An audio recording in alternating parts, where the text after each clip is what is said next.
we had another sponsor come forward to ask us to attend the National Caregiving Conference in Chicago, and that's where we all met for the first time, and it was the most amazing sisterhood highlight of my life.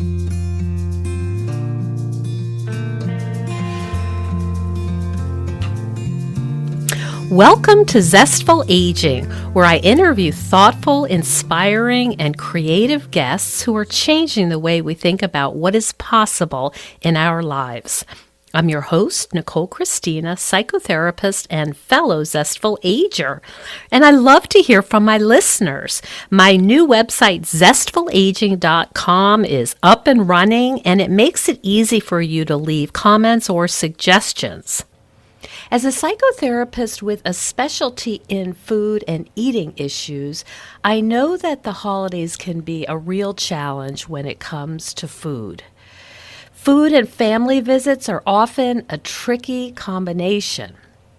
So if you'd like to learn how to have a more peaceful relationship with food, eating, and your body, both during the holidays and the rest of the year, check out my web course, The Wisdom of Mindful Eating. This course is super practical and it's user-friendly. It has the power to change your life. You'll find the course on the website, zestfulaging.com.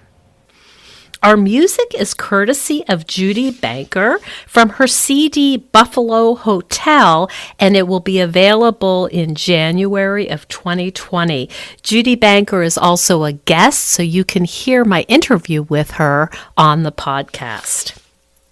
Well, I've got my Jack Russell Sparky right by my side, so let's begin. Today we're speaking with Vicki Tapia, who enjoyed a 30-year career as a lactation consultant before writing about her caregiving journey with both parents. Her book, Somebody Stole My Iron, a Family Memoir of Dementia, was a finalist in the High Plains Book Awards in 2015.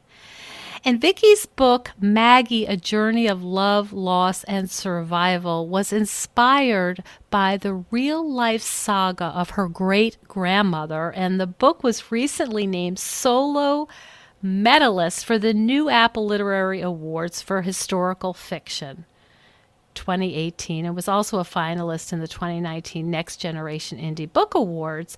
Vicki's also the co-founder of All Authors, who you've heard me talk about and interview other folks from All Authors. It's a community of authors sharing personal stories to light the way for others with a vision to lift the silence and stigma of Alzheimer's. Welcome to the show, Vicki. Thank you, Nicole. It's great to be here. So let's start with the question, how do you go from being a lactation consultant to being an author? That's a great question. It would never have crossed my mind 25 years ago that I would be reinvented as an author. I've always loved to write. I started keeping diaries when I was a child and progressed from there to blank ledger books, to the point where at this stage in my life I have a drawer full of journals that I've written. I find that I wrote more in times of stress, probably to help me cope with whatever dilemma I was going through when I was 16 or 25 or 40. But I never dreamed that I would have published books as I have done. I think circumstances drew me to become an author. It took me years. I have an education degree, and it never worked out for me to teach. And it took me quite a while to figure out what I wanted to be when I grew up. I was probably 36 when I began my career as a lactation consultant. Well, maybe not quite that old, but and that was back in a time when there weren't many of that type of people doing that type of profession. And I loved what I did, helping mothers and babies get off to a good start in life with that essential bonding.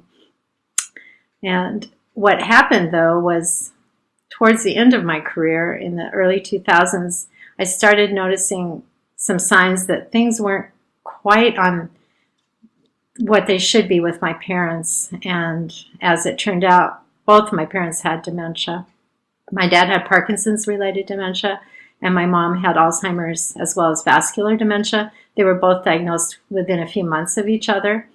And I understood little about the disease at that time and started looking for resources to read. And there were plenty of medical explanations out there, books about why and how. But what I was looking for were books that were written by other people that had a loved one with this disease. There were few to be found in the early 2000s. Whatever I did find, I devoured. So as time went on, my parents, who lived 2 hours east of me, eventually moved to the city where I live, into an assisted living facility. My dad into a memory care cottage. My mom lived on her own for about 2 years, but the decline continued, and it was very stressful. As a caregiver, making those day-to-day decisions, I was worried I was not making the best decisions. I did the best I could, as all of us usually do. Mm-hmm. My coping mechanism was writing. As I said, I've always enjoyed writing. So when I would come home from visiting them, I would sit down at my computer and just type out all my angst. Mm-hmm. It helped. It was totally a coping mechanism. After about a year of this, I realized I was writing a book. I was writing down the things that I wish I had known, the lessons I had learned, the things I stumbled over, plus anecdotes about funny things that happened to my parents. And so I kept after it. And that's Did you share it, Vicki, or was it just for you? It started out just for me. And as time went on, I had talked to, amazingly, no, it's not amazing. A lot of my friends' parents also have some form of dementia. And if I spoke of my diary that I had been keeping, my journal, they would ask if they might be able to read it, if there might be ideas in there to help them with their journey. Mm-hmm. So I lent it out a few times, and people were very positive. They were saying, you should not be keeping this to yourself. This is information that would be helpful to a lot of people. You should publish this. And so I began to think, oh, well, maybe that's a possibility. When I started writing my diary till it was finally published was 9 years. Not in writing, not in editing, but a lot of fits and starts. I put it away for 3 years after one friend said, "How could you dishonor your parents in this way?" That frightened me that I was doing something wrong. So I just left it on my hard drive for 3 years. But I had a very tenacious friend who had read it, who kept saying, "Why are you keeping it to yourself?" She worked on me. Two different viewpoints. Opinions, yeah. Yes, absolutely. But the second one prevailed, and because there was more than one person saying you need to share this information. And so I did pursue publication, and that took, of course, a couple more years. And then there was a year to get it launched. So all in all, 9 years passed before I became a published author of a book. Mm-hmm. What are the kinds of things that have been particularly helpful, do you think, for people who are reading, who read your diary then, and who read Somebody Stole My Iron? As far as helpful to them as they're reading it, I think reading a real life story of someone who was in the trenches. It wasn't just a description of what you might find or what could happen. It actually was real life. I think things that I found that might help people were knowing a lot of emotions were normal. I don't know if that's the right word, but anxiety and grief, anger, the times you felt so frustrated with everything, the situation, maybe something that's happening at the facility, and the sadness that we all share, the hopelessness at times, even my unrealistic hopes. I thought when my parents moved here that Mom and I'd get together and bake chocolate chip cookies, and I soon learned that probably wasn't going to happen.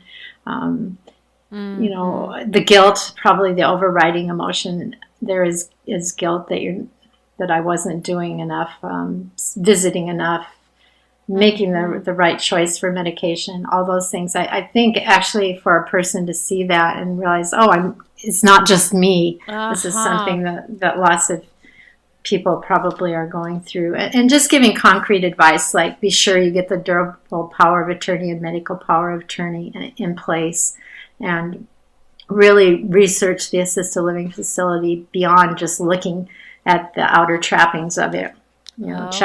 Talk to some of the CNAs, the healthcare workers that are there, and see what they're like as people. What's the turnover rate? I think practical things I didn't even think about doing when I picked the assisted living facility where my parents lived. I think there are a lot of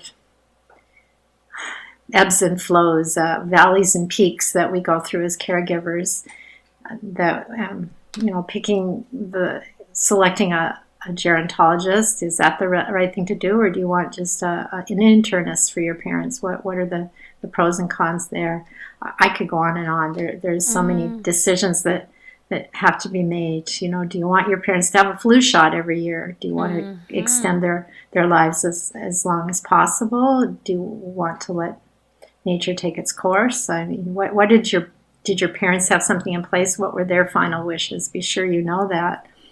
Be sure you have access to the affidavits giving you, if they have signed over medical power of attorney, where's the paperwork? You need that. It's not just something, for example, my parents signed the durable power of attorney when they moved to Billings. It was a few years later when I was going through their files that I found they'd already done it years before and had forgotten and hadn't told me. I see. Are you the only child, Vicki? More or less. I do have an older brother, and that was another reason why I didn't publish the book for a long time, was that he doesn't come across in the best light, because I'm very, very honest about his lack of involvement. He said to me he preferred to remember them as they were, and he was AWOL. So that's a luxury you did not have. No, and that's also a double-edged sword I found from other people that I talked to. They said, you were so lucky that you didn't have to work with a sibling that had a different opinion than you and argue over decisions. You just made the decision. And in some ways that made me feel better, that although I didn't relish making all the decisions on my own, I certainly didn't have to argue with anybody about why I wanted to take the course of action that I had decided was the best for them. So yes, he is 15 years older than I am and lives several states away. But I didn't also want to completely alienate him by publishing my book. So I did change some of the names of my parents and the cities and his name just to protect privacy. That's very interesting. I have clients who have a similar situation. It's not uncommon. Many people have talked to me that, my brother, my sister, whatever, just didn't want to be involved.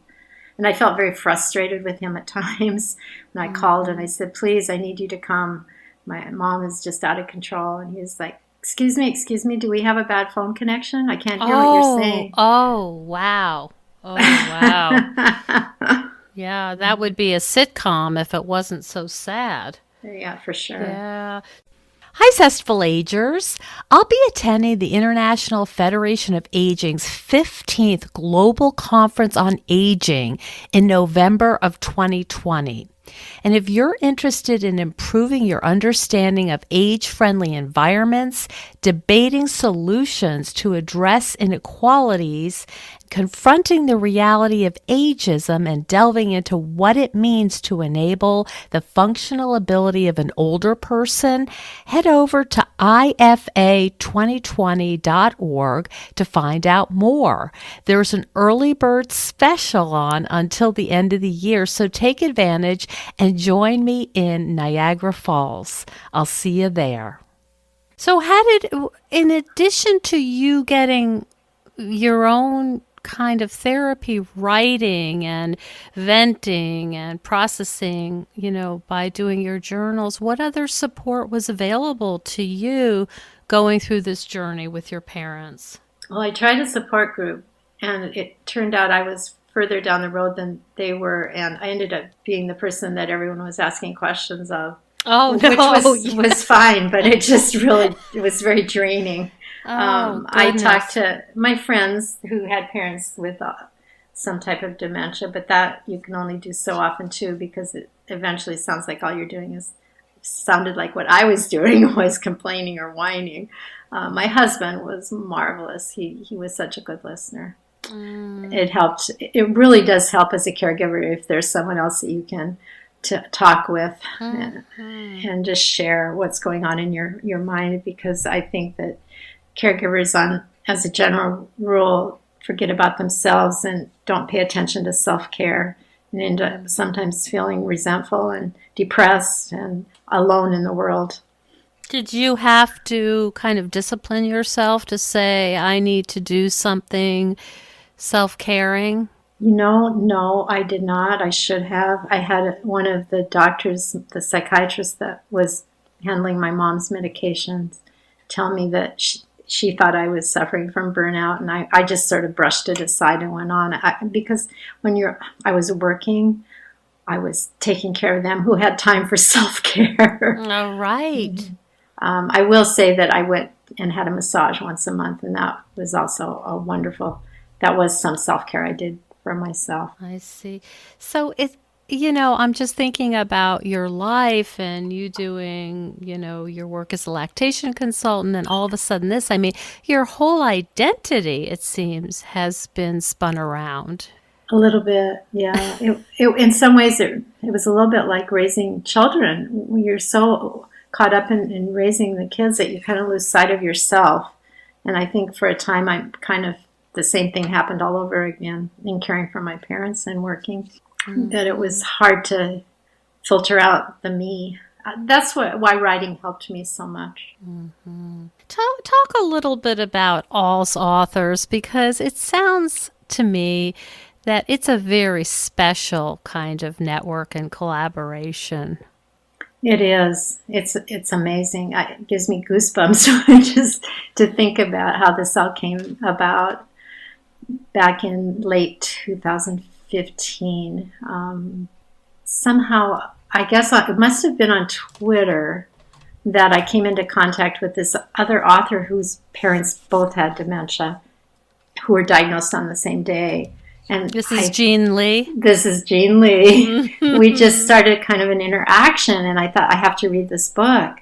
And even now, it makes me very emotional. I talk about it and just goosebumps, because I thought, I feel like I know this person. She feels like a sister to me. And it was a thought I had as I read the book, but an interaction on Twitter doesn't necessarily make you into best friends. However, she approached me saying that she had been approached by an author who had written a novel about Alzheimer's. She was a nurse, Marianne Shuko, in New York, upstate New York. Who I've interviewed as well. Yes, okay. Yes. And they wondered, Marianne approached Jean to see if she knew any other authors of Alzheimer's books that she thought maybe might want to promote their books together. And Jean thought of me.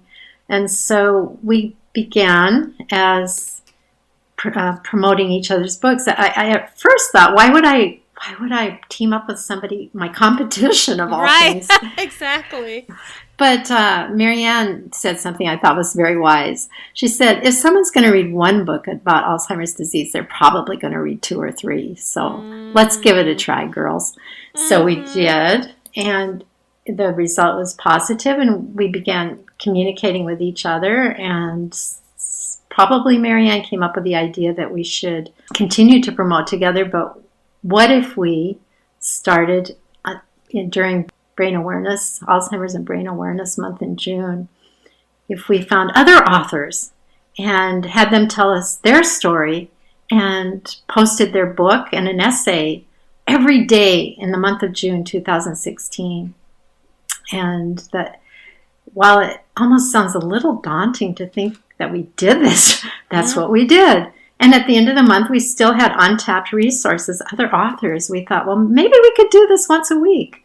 So let's see how long we can make this last. And that was in June of 2016. And now to date, believe we're over 200 authors of books and blogs that we post once a week to highlight their books and help we've got a community of authors. We're bringing people together in hopes of connecting with other, not only authors, but we want to connect people that are looking for resources with the personal experiences of those impacted by the disease. And I understand there was some kind of cruise also.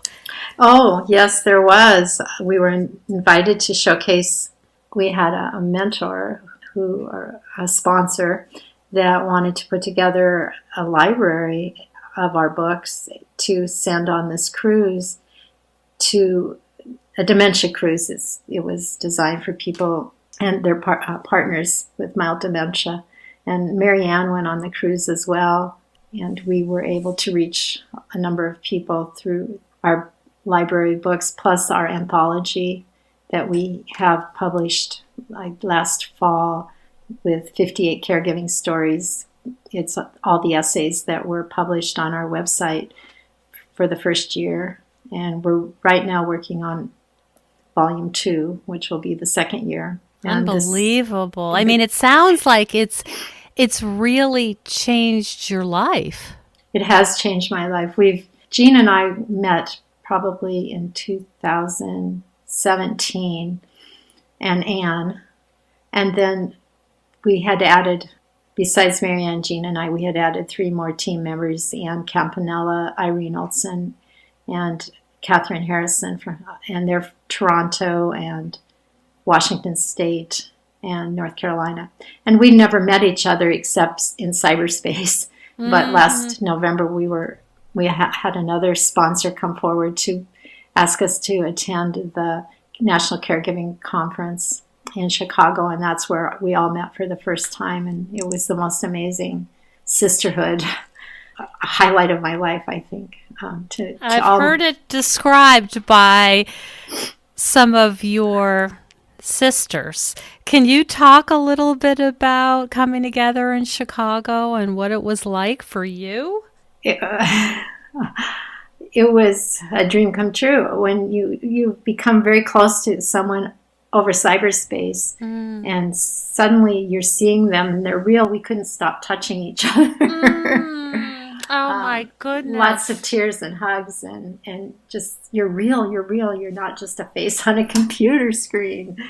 We knew that was true, but of course, to see somebody, it was amazing and wonderful. And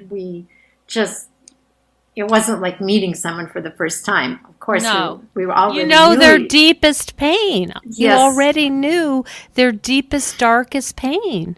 We did. So it was immediate camaraderie and closeness, and we could laughs and laughter, and just we couldn't spend enough time together. So it has changed my life to meet all these women and all the other authors, meeting new authors every week, and each of us works with authors to bring them on board. All the people that I've met around, I posted somebody from Israel, and we've had people from the UK and Ireland and Australia. I had one author from Australia. It's globally, we've managed to bring people together. So I guess if you told me this in 2013, 14, 15, I would have said, what are you talking about? Right. That I would become part of this movement, and I'm so lucky to be a part of this and watch it grow. And watch it help others. Mm-hmm. Yes. What are your hopes for this movement? What are your long-term dreams for us authors? That we go out of business because a cure is found. Uh-huh. That would be my the best goal. And in the meantime, as we move toward that, bringing more people together, being more visually available to people so that those people seeking information and resources are able to find us, spreading the word that we're a network of people that have been there and that we're reaching out to others to help them on their journey as best as we can. Are there any... I just wanted to add one other thing, that we could also help to encourage healing by just embracing that power that we're vulnerable, that people aren't alone. We're out there. What an important message that is. What are there times when you have to be a little bit careful of sort of living this journey 24/7? Are there times you have to put it aside and just watch maybe a silly movie or read a book that is what one of my friends calls swimming in the shallow end? I call it eating candy. Yes, it is easy because a little bit obsessive compulsive. We are so connected with each other. There's always something on Slack, place where we interact, or emails, or there's an author contacting us, or we're posting. There's always something to do. There's always something to do, and I have to tear myself away from my computer and close it and not look at my phone and just go out, watch a movie, spend time with people that live in Billings because it's easy to get caught up in everything that's going on, and I'm so curious. I don't want to miss a message. I don't want to get left behind. So just all the things that are going on all the time. It seems like, taking a vacation, you get so far behind because so much happens. I think that's the idea, isn't it? Yeah. To miss some of that. Oh, it's so hard. I mean, oh my goodness. I could improve in that area.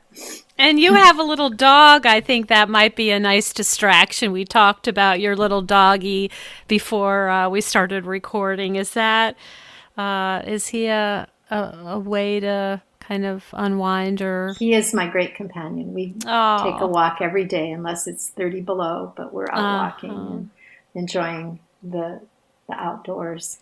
My husband and I cycle. We ride a tandem when the weather is cooperative.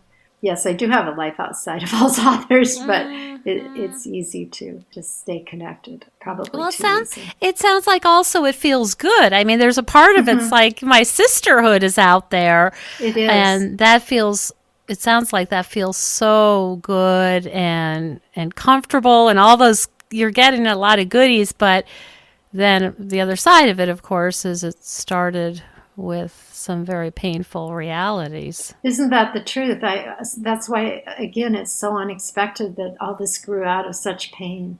And I've established such loving relationships with these women. So it just, again, goes to show that good things can happen when it doesn't seem like it starts out that way. Do you want to give our listeners some advice about what they might begin thinking about when they're noticing their loved ones are changing or having some concerning symptoms or that look like Alzheimer's and dementia? What's the first step? What should they? Where to begin? Where to begin? Well, I believe an evaluation is always a step in the right direction. The issue with that is many times the affected person is unwilling to be evaluated. I know that was the case with my mom for a few years. She resisted. But if when hopefully the person goes in for their annual exam, the doctor can be alerted in advance of what's going on and maybe be able to evaluate them when they come in for their yearly exam. I see. Okay. Also, for me, my mom probably was affected by dementia for years before I finally picked up on it. In fact, before any of our family picked up on it. Some very strange things happened, but we were able to normalize it, brush it off, just laugh it off, and just think, oh, wasn't that funny, a senior moment, but it was so much more than that. And I think even being aware of the difference between normal memory loss and something dementia related is important for all of us to be aware of, so that we do see those clues when they first appear, because early diagnosis is important. I mean, you need to get that durable medical power of attorney in place before the person actually has a written diagnosis. And I think that helps. It also helps with if the affected person has a say in what they want their end-of-life care to be, what kind of facility they'd like to live in. I mean, they can be involved in some of the decision-making process if this is evaluated early enough. That sounds very important. Yes, because it's going to be a bumpy road. There's no way around it. And if some of the pre-planning can be done ahead of time and also involve the person that's affected while they are still able to make some sorts of choices, I think that's so important. Yeah, that makes a lot of sense and is very consistent with what I've heard from people who are doing end-of-life work and services, that Certainly. the more information you have from the loved one, the easier your job is, and it just goes better all the way around, because our system isn't really quite ready to do some of the work we need them to do. The doctors are not there to decide necessarily, to do end-of-life planning in a way that we might want it to be done for our loved one. Exactly. So it's important, early diagnosis. And plus, who knows what kind of drug trials might be available that you could involve your loved one in. That sounds really important. Vicki, where can people reach you and learn more about you, your books, and Saw Thurs? You can reach me through VickiTapia.com. That's my website. I'm on Twitter at VicLeeTap, and Facebook, Somebody Stole My Iron, and also allsauthors.com. Okay, that's great. So I will put that in the show notes so people can find you. And I just want to thank you for sharing your story and being very honest about the bumps in the road, as you call them.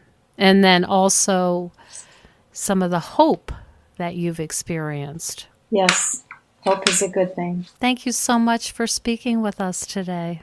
Thank you so much for having me, Nicole. Thank you so much for joining us on Zestful Aging. If you like the podcast, please share it with some of your friends. I love to hear from my listeners. Send me an email at NicoleChristina.com. In this phase of our lives, we're more aware that our time is precious, and we certainly don't want to waste it taking care of stuff that we no longer need, left over from a life that we are no longer living. We know we would feel better with less clutter and more open space, but we don't know how to get there. If this sounds familiar, I'd love you to check out the online course I've developed with professional organizer and designer Carrie Luderin. This course is different than others you may have tried because we give you clear steps to deal with the clutter and tools to help you face the overwhelm and feelings that come up when you're going through your clutter. It's practical and realistic, and the lessons are short and punchy and very manageable, but it has the power to change your life. We all deserve to live in a peaceful home without the chaos of too much stuff. Find out more at NicoleChristina.com. And stay tuned next week for another interview with a fascinating and inspiring guest.